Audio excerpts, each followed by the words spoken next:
Good morning second year commerce and arts.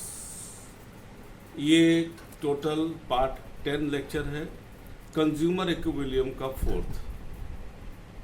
Last lecture जो हमारा third था consumer equilibrium में, उसमें हम लोगों ने law of diminishing marginal utility को देखा। Law of diminishing marginal utility was the extension of the total and marginal utility that was based on the when the consumer is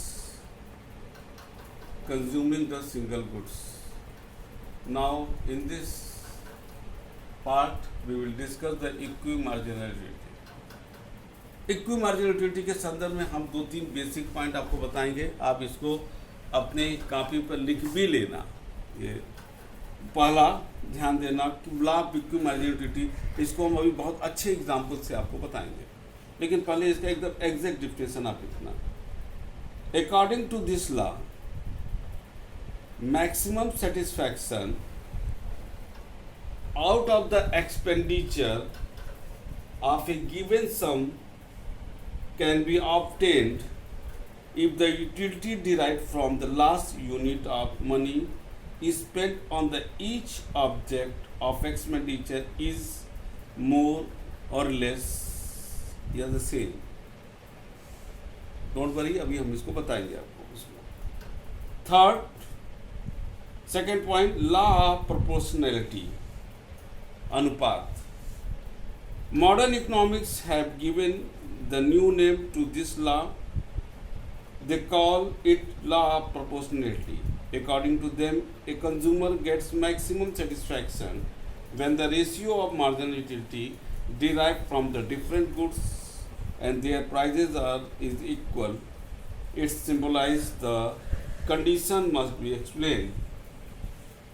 इसका अगर हम लोग इसको लॉ प्रोपोर्शनैलिटी में बताएं तो क्या क्या आ जाएगा? MU1 P1 is equal to MU2 P2 is equal to MU3 upon P3। ऐसे ही आपका चलता चला जाएगा। हम लोग यहाँ पर 2 पर रहेंगे, marginal utility first goods second goods, ठीक है, यहाँ पर 2 पर रहेंगे। तीसरा इसमें है consumer equilibrium. Consumer equilibrium is a situation way consumer gets maximum satisfaction out of the limited income. इस कॉन्सेप्ट को जो हम लोग इक्विमार्जिनल यूटिलिटी है, इसको हम लोग फर्स्ट लॉ था गैसन का, आपका law of diminishing marginal utility, और इसको इक्विमार्जिनल यूटिलिटी को हम लोग बोलते हैं गैसन सेकेंड लॉ। गैसन जो बहुत बड़े इकोनॉमिक्स थे, इन्होंने इसको दिया। इसको दूसरा है, इसको बोलते हैं लॉ ऑफ मैक्सिमम सेटिस्फैक्शन या law of substitution, another name of the law of equimarginal utility. According to this law we substitute the article which give us the less satisfaction. इसीलिए इसको लॉ ऑफ सब्स्टिट्यूशन भी बोला जाता है, ठीक है। और this law is also known as the law of indifference because it implies we purchase every article to such an extent that a point of reach is reached, which is the point of indifference to the consumer. Again, thus the expenditure pattern of every individual based on this law. The law is also known as the law of consumer demand. ठीक है, ये अब इसको हम अपनी पहले भाषा में, यह तो टेक्निकल था, टेक्निकल भाषा बहुत आपको समझ नहीं आएगा, लेकिन हम अपनी भाषा में बात करें।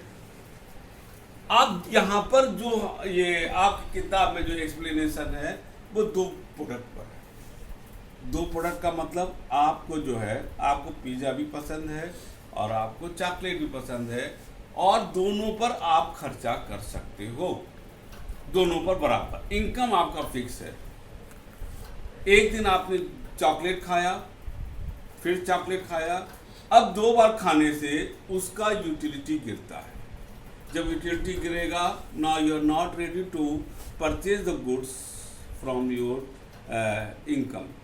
You will shift the consumption of the chocolate to the pizza. अब आप पिज़्ज़ा खाओगे, क्योंकि पिज़्ज़ा में आपको यूटिलिटी ज़्यादा मिल रहा है, तो you have shifted from the chocolate to pizza. अब 2-3 दिन आप पिज़्ज़ा खाए, फिर पिज़्ज़ा में जब आपका यूटिलिटी गिरने लगता है, आपको वो सेटिस्फैक्शन नहीं मिलता, now you shift toward the chocolate again. ये क्रम चलता रहता है। इसका मूल उद्देश्य क्या है कि जिस भी प्रोडक्ट पर हमारा इनकम जो लिमिटेड है, उस लिमिटेड इनकम पर जिस 2 प्रोडक्ट में हमको एक पर्टिकुलर टाइम हमको मैक्सिमम यूटिलिटी ज़्यादा मिलता है, हम उस पर ज़्यादा पैसा खर्चा करते हैं। जैसे ही उसकी यूटिलिटी गिरने लगती है, हम उसको शिफ्ट कर जाते हैं टुवर्ड द अदर गुड्स। यही चीज़ यहाँ पर, इसीलिए इसको लॉ ऑफ सब्स्टिट्यूशन भी बोलते हैं, ठीक है ना।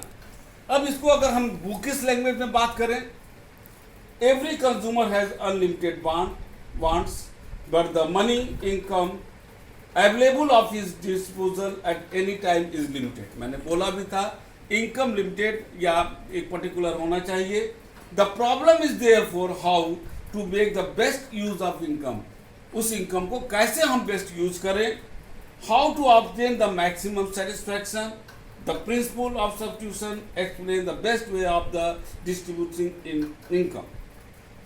According to this law, a consumer gets maximum total utility from spending his given income when he allocate his expenditure to the purchase of different goods in such a way that the marginal utility derived from that last unit of money is spent on the each item expenditure to be equal। यानी हम, जैसे मैंने कहा कि chocolate और pizza, chocolate आप अगर 100 रुपया खर्चा कर रहे हो, आप 100 रुपया पे एक चॉकलेट लेते हो, लेकिन जब आपको लगता है कि जो चॉकलेट से 2 दिन कंजम्पशन के बाद आपको लगता है कि एक चॉकलेट खाने के बाद हम जो 2 दिन खाने के बाद 100 रुपया अब हमको नहीं खर्चा करना चाहिए, क्योंकि उसका जो सेटिस्फैक्शन है गिर रहा है, यानी 2 दिन में बाद मार्जिनल यूटिलिटी उसका गिर जाता है। तो नो, अब आपको 100 रुपया में वो सेटिस्फैक्शन नहीं मिल रहा है जो आपको पहले दिन मिला था। ना अब तत्काल आप अपने इनकम को बेस्ट सेटिस्फैक्शन मोड में कन्वर्ट करने के लिए आप तुरंत पिज़्ज़ा में चले जाओगे, जहां 100 रुपया के बदले में आपको 100 रुपया के बराबर ही सेटिस्फैक्शन मिल रहा है। अगेन आप 2 दिन यूज करते हो, तो वहां पर भी law of diminishing marginal utility लागू हुआ, और वो आपकी यूटिलिटी जैसे ही आपकी गिरी, now again you shifted to the chocolate. यानी कि मनी इनकम हम 2 प्रोडक्ट के बीच में एट ए टाइम हमारा जो लास्ट हमारा मनी एक्सपेंडिचर होता है, हम वही खर्चा करते हैं, और कि हमको उस यूनिट से हमको एक प्रोडक्ट में ज़्यादा सेटिस्फैक्शन मिले। यानी कि आपने देखा कि जैसे ही वो सेटिस्फैक्शन लेवल गिरता है, हम उसको प्रयोग करना उसका बंद करके दूसरे प्रोडक्ट में हम चले जाते हैं, ठीक है। अब यहाँ पर थोड़ा सा कहते हैं, while expenditure of a consumer has been adjusted. अब यहाँ पर है, when the marginal utility in each direction of his purchase is the same, इसीलिए इसको कहा जाता है consumer's equilibrium. On the basis of the above, जो यहाँ पर दिया है, अगर हम बात करें एक एजम्पशन की, ऑपरेशन का कब ये लागू होता है concept, human wants are unlimited, man's income are और मीन्स आर लिमिटेड, उसका रिसोर्सेज लिमिटेड है। Consumer, man's income is limited, consumer want to derive maximum utility और satisfaction out of his limited means, and the consumer is rational. हर जगह आता है। इसमें एक इलस्ट्रेशन दिया है इस किताब में, हम इलस्ट्रेशन आपको एक्सप्लेन करना चाहेंगे। We can illustrate the law of equimarginality by taking a practical example. Suppose a person अब has 6 rupees which he want to spend on sweets and fruit.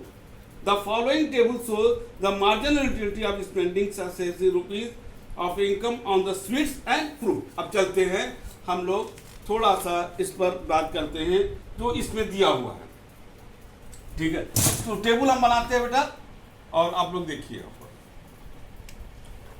Marginal utility of sweets and fruits. marginal utility of sweets and fruit, ठीक है।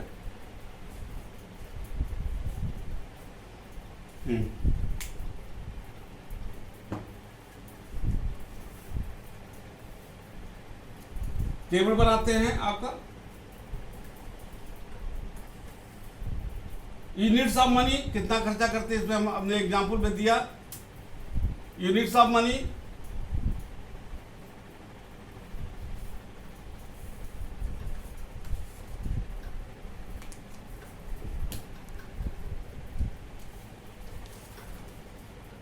एक दो तीन चार पाँच, एक दो तीन चार पाँच। अब यहां पर आते हैं marginal utility of sweets, MU of sweet, और यहां है MU of fruit, marginal utility of fruits.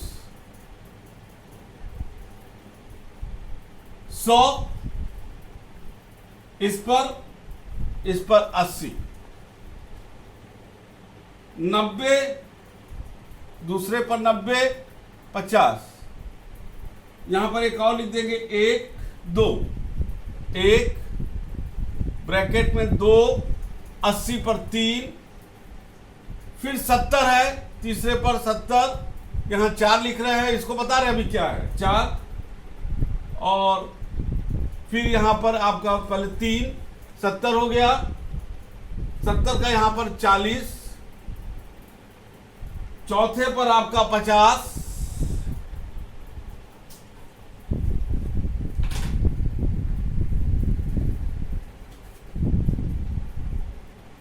पचास, 25, 30 और 10।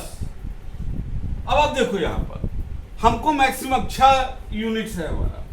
पहला इस पर खर्चा करेंगे स्वीट्स पर जहां 100 मिल रहा है, दूसरा 90 खर्चा करेंगे, 90 के बाद 70 है तो अब हम शिफ्ट कर जाएंगे तीसरे किस पर, फ्रूट पर, क्योंकि उस पर हमको यहां पर ये 80 मिल रहा है। फिर उसके बाद हमारा चौथा आ जाएगा, चौथा हो जाएगा ये आपका 70 हो गया चौथा।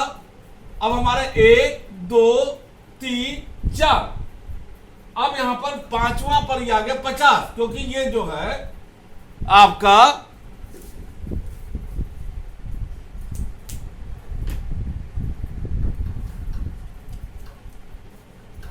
ये पांचवा हो गया, पांचवा यूनिट, ठीक है।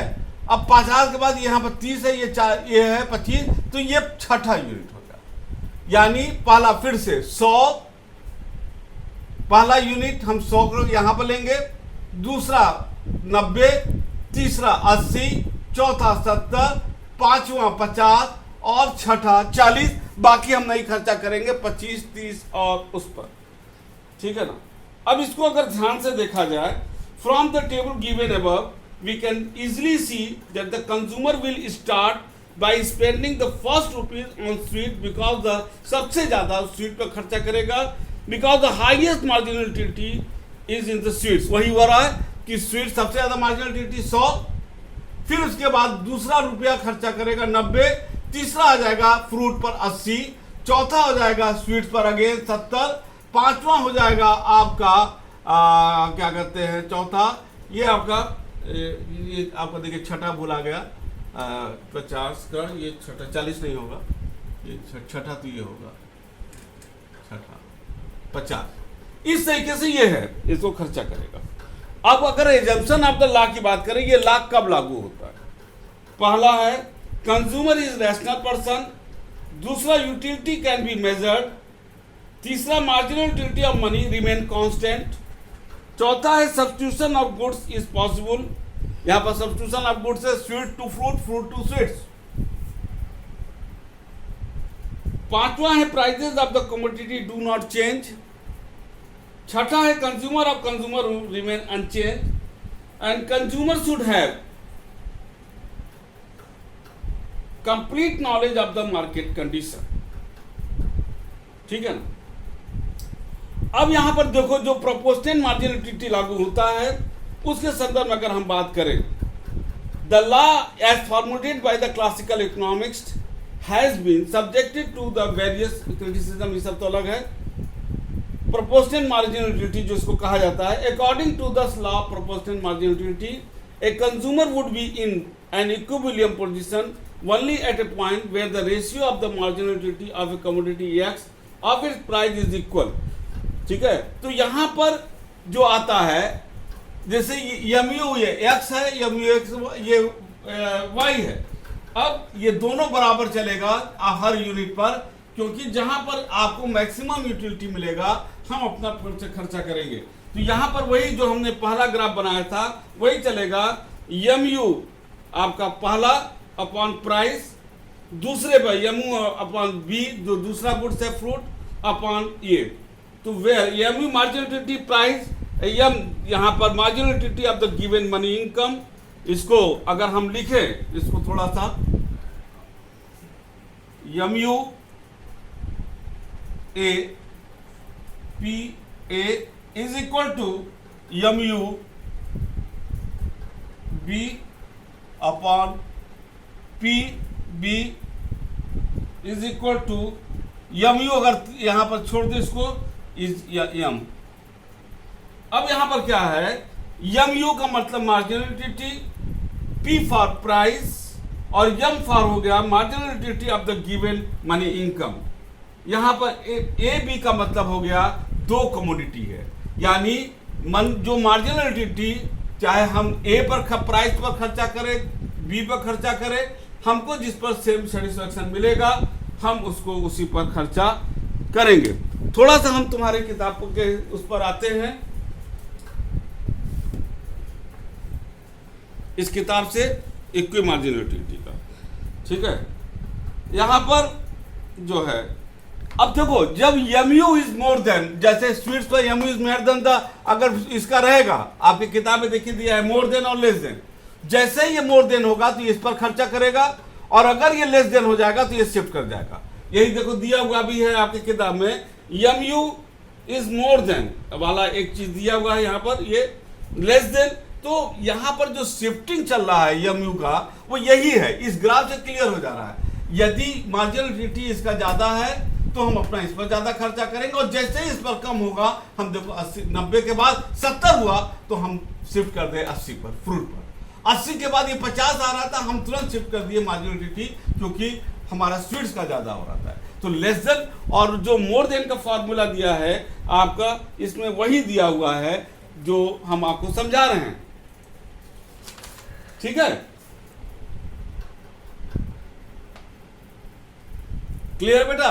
तो अब आपका हम आपको एक समराइज वे में लें, क्योंकि जो हमारा कॉर्डिनल यूटिलिटी वाला जो कॉन्सेप्ट है वो एक यहाँ पर आकर के खत्म होता है। बहुत डिटेल में हम नहीं जाएंगे, इसको यहाँ पर आकर के खत्म होता है कि जो cardinal utility which was formulated by the professor, एक समराइज कर दे रहे प्रोफेसर मार्शल। और मार्शल ने जो है अपने जो इन्होंने अपना सिद्धांत दिया, जो एक मूल उसका सिद्धांत है यूटिलिटी का, utility can not be measured, but cardinal में जो है प्रोफेसर मार्शल ने इसको मेजर किया मनी के टर्म्स में।